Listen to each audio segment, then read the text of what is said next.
जय हिंद। नमस्कार साथियों, ओआरओपी 3 पर आ गया फैसला। डिफेंस बजट 2024 पर रक्षा मंत्री जी का जवाब देखें। 8वां वेतन आयोग गठन, ओपीएस पर जल्द होगा फैसला। स्पर्श से जुलाई पेंशन का मैसेज, इस दिन होगी आपकी पेंशन क्रेडिट। तो पूरे विषय पर बात करते हैं इस वीडियो के माध्यम से। वीडियो शुरू करूं उससे पहले आपसे मेरा अनुरोध रहेगा, चैनल में पहली बार विजिट कर रहे हैं या चैनल को अभी तक सब्सक्राइब नहीं किया तो सब्सक्राइब करें, साथ में बेल आइकॉन की घंटी जरूर दबाएं। तो चलो शुरू करते हैं। अब जैसे हमें पता है दोस्तों कि काफी लोग चर्चा कर रहे हैं और पूछ रहे हैं कि डिफेंस बजट का इस बजट में घोषणा क्यों नहीं हुआ। जो आगे 2 दिन पहले ये बजट मंत्री जी द्वारा लोकसभा में पढ़ा गया था, उस पर कहीं भी डिफेंस बजट का नाम नहीं लिया गया। तो मैं आपकी नॉलेज के लिए बता दूं दोस्तों, ये जो डिफेंस बजट था, इसको इंटरिम बजट यानी कि इलेक्शन में जाने से पहले फरवरी में इस बजट पर जो डिफेंस का कोटा था वो अलॉट कर दिया गया था। आप यहाँ पर देखेंगे दी इकोनॉमिक टाइम्स की रिपोर्ट है 1 फरवरी 2024। यहाँ पर डिफेंस बजट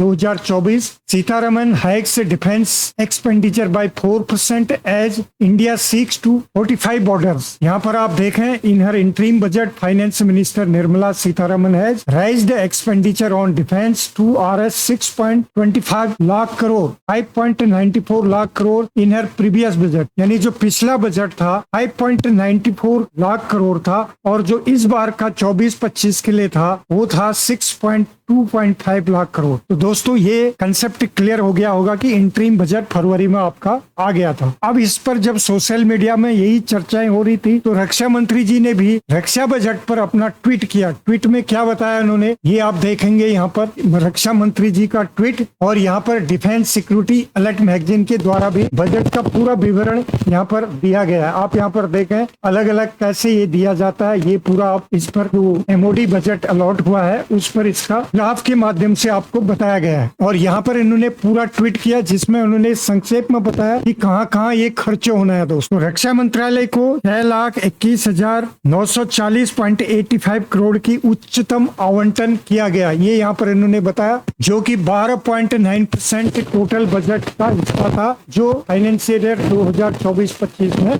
बताया गया। इसका कैपिटल आउटले कितना था, 1,72,000 करोड़, और आर्मर्ड फोर्सेज ईयर मार्किंग कितना है, 1,05,518.43 crore. Domestic capital procurement will be provided further impetus to Atmanirbharta. यहाँ पर इन्होंने ये I am pleased that border roads have been given 30% increase in allocation over the last budget under the capital head कह रहे हैं। तो यहाँ पर उन्होंने बताया कि पूंजीगत व्यय के लिए 1,72,000 करोड़, घरेलू पूंजीगत खरीद के लिए 1,05,518.43 करोड़, सीमा सड़कों के लिए 30% की वृद्धि की गई, IDX योजना के तहत 518 करोड़, स्टार्टअप के लिए या MSME और इनोवर्ट्स के लिए, ये यहाँ पर पूरा इन्होंने इसका विवरण दिया। अब यहाँ पर आप ग्राफ में देखेंगे जो कि डिफेंस सिक्योरिटी अलर्ट मैगजीन के द्वारा निकाली गई, तो ये अलग अलग आपको डिफेंस पेंशन में 22.7% दिया गया है। उसके बाद सस्टेंस एंड ऑपरेशनल रेडीनेस के लिए 14.8%। तो अर्थात यहाँ पर कहने का मतलब ये है दोस्तों कि OROP 3 के लिए यहाँ पर अलग से कुछ घोषणा नहीं की गई है। जो टोटल डिफेंस बजट दिया गया है उसी में से निकाल के ये बाद में इसकी घोषणा हो सकती है कि इतना अलॉट किया जाएगा OROP 3 के लिए, जो कि आपका डिफेंस पेंशन 12.7% यहाँ पर दिखा रहे हैं। लेकिन इसमें प्लस OROP 3 यदि ये रिलीज करते हैं तो इसके लिए इनको अलग से बजट अलॉट करना। अब दोस्तों एक नजर मार लेते हैं कि OROP 2 में कितना बजट अलॉट करना पड़ा था। ये देखेंगे आप, जो कि जुलाई 1, 2019 को ये लागू हुआ था, और जो आर्मर्ड फोर्सेस पर्सनल रिटायर्ड थे उनको अप टू जून 30, 2019 तक इनको लिया गया, एक्सक्लूडिंग इसमें प्री मैच्योर रिटायरमेंट थे जो कि जुलाई 1, 2014 के बाद उनको शामिल इसमें नहीं किया गया। तो उस टाइम 25.13 लाख पेंशनर्स थे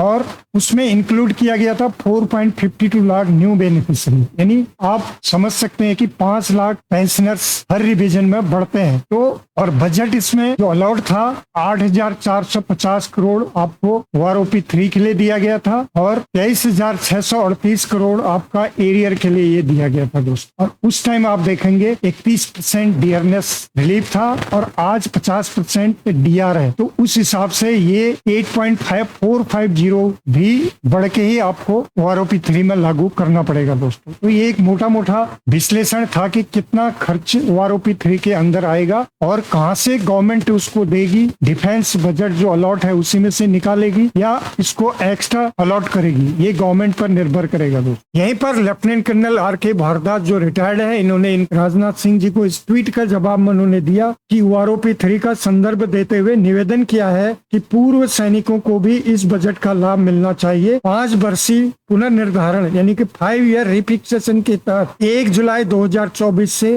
पूर्व सैनिकों को भुगतान करने की बात यहाँ पर कही गई है, जो कि OROP 3 का भुगतान होना था दोस्तों। उसी के लिए इन्होंने इनसे कहा है कि इस पर भी आप गौर करें और OROP 3 को लागू करें। तो उम्मीद ऐसी की जा सकती है दोस्तों अभी भी कि OROP 3 की घोषणा हो सकता है बजट के बाद सरकार करेगी, क्योंकि ये तो उनको करना ही पड़ेगा। इसमें माननीय अदालत का भी आदेश है और पेंशनर्स का भी दबाव है कि इसको जल्दी से जल्दी लागू किया जाए। इस पर से ने है मैसेज जारी कर दिया जुलाई 2024 का, आप देखेंगे पेंशन आपकी क्रेडिट का मैसेज दे दिया गया। 31 जुलाई 2024 को आपका पेंशन क्रेडिट हो गया, लेकिन ये मैसेज और ईमेल सभी को दे दिया गया है। तो ये आप चेक कर सकते हैं, जो पेंशन आपको पिछले महीने मिली थी वही पेंशन दी जा रही है, यानी कि 50% DR के साथ ही आपको मिल रही है इस महीने। अब बात कर लेते हैं दोस्तों OPS और 18 महीने का DADR प्लस 8th CPC 8वां वेतन आयोग का गठन। ओल्ड पेंशन स्कीम पर जैसे ही बजट पेश हुआ उसके बाद जो प्रतिक्रिया आए हैं सरकारी कर्मचारियों और पेंशन भोगियों की तरफ से, ये आप यहाँ पर देख सकते हैं। ओल्ड पेंशन सिस्टम पेंशन इनाम या अनुग्रह राशि नहीं है। सुप्रीम कोर्ट की बात यहाँ पर कही गई है, जिसने माना है कि सरकार 4,000 रुपए पेंशन क्यों, इसको बढ़ाना चाहिए। ये कोर्ट ने पहले इस पर अपना रुख क्लियर कर दिया था कि आप पेंशनर्स को इनाम नहीं दे रहे हैं, ये उसका अधिकार है और उसको ये मिलना चाहिए, ये यहाँ पर कहा गया। केंद्रीय बजट सरकारी कर्मचारी और पेंशन भोगियों की उम्मीदों तक पहुंचने में विफल रहा है। सर्वोच्च न्यायालय ने स्पष्ट रूप से फैसला सुनाया है कि पेंशन कोई इनाम नहीं है, पेंशन कोई ऐसी चीज नहीं है कि जो नियोक्ति की इच्छा के अनुसार दी जाती है। अब इसमें जो AIDF के महासचिव और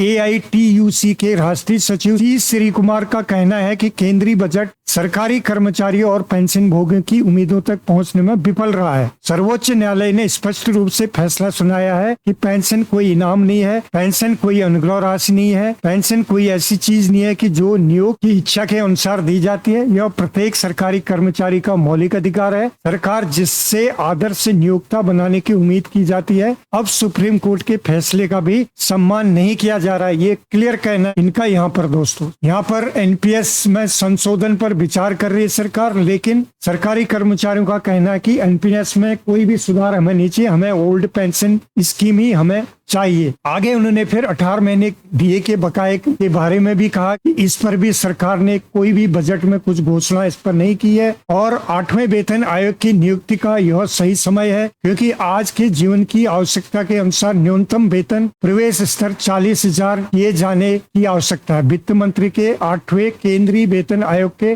गठन पर कोई घोषणा नहीं की। तो अब यहाँ पर 2 चीजें आ रही हैं दोस्तों, जो कि सरकार इस पर कुछ दूसरा ऑप्शन भी सोच रही है, जैसे कि आपका पे मैट्रिक्स हो, एक्यूरेट फार्मूला हो, इस पर भी उसने सुझाव लिए हैं। 8वें वेतन आयोग पर जो अल्टरनेट इसमें ऑप्शन मांगा था, तो आप वो सुने जो कि स्टाफ साइड और JCM के महासचिव हैं मिश्रा साहब, उसके बारे में उन्होंने क्या कहा, पहले वो सुनो। अधिकारी लोग भी हैं, उनका वेतन आयोगों के बारे में कुछ बहुत अच्छा तजुर्बा नहीं है। हमारा भी कई हद तक तजुर्बा ऐसा ही है। जैसे पहले वेतन आयोग का जो आया वो काफी कर्मचारियों में उसकी सराहना हुई, लेकिन दूसरा वेतन आयोग आया तो उसने जो है वो जो पहले वेतन आयोग में मिला था उसको भी छीनने का काम। इसी तरीके से 5वें वेतन आयोग बहुत अच्छा आया, 6वां वेतन आयोग जो है उससे कम आया, लेकिन 7वें वेतन आयोग ने जो हमारी अपेक्षा थी उसके खिलाफ जाके काम किया और हमने हड़ताल की नोटिस तक देने का काम किया उस समय। तो इसमें कैबिनेट सचिव ने क्या कहा जब आपने ये मांग रखी उनके साथ? कैबिनेट ने कहा है कि बात सही है आपकी, लेकिन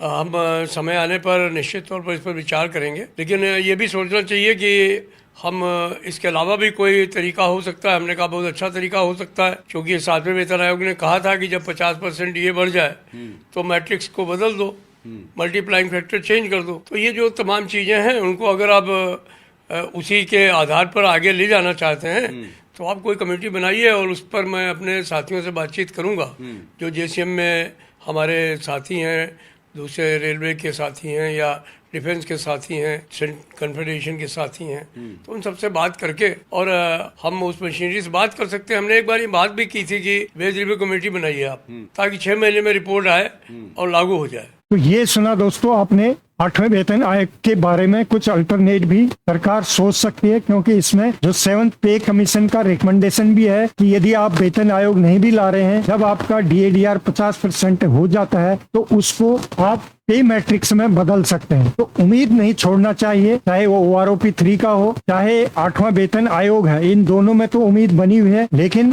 ओल्ड पेंशन स्कीम पर सरकार ने रुख साफ कर दिया, ऑलरेडी वो NPS पर काम करना शुरू कर दिया है। इसलिए इस पर आगे आने वाले दिनों में केंद्र कर्मचारियों और जो संगठन है पेंशन भोगियों के द्वारा सरकार के साथ संघर्ष देखने को मिल सकता है। दोस्तों ये थी आज की जानकारी आपको ठीक लगी तो वीडियो को लाइक शेयर करें। फिर मिलते हैं किसी अन्य अपडेट में, तब तक के लिए जय हिंद, जय भारत।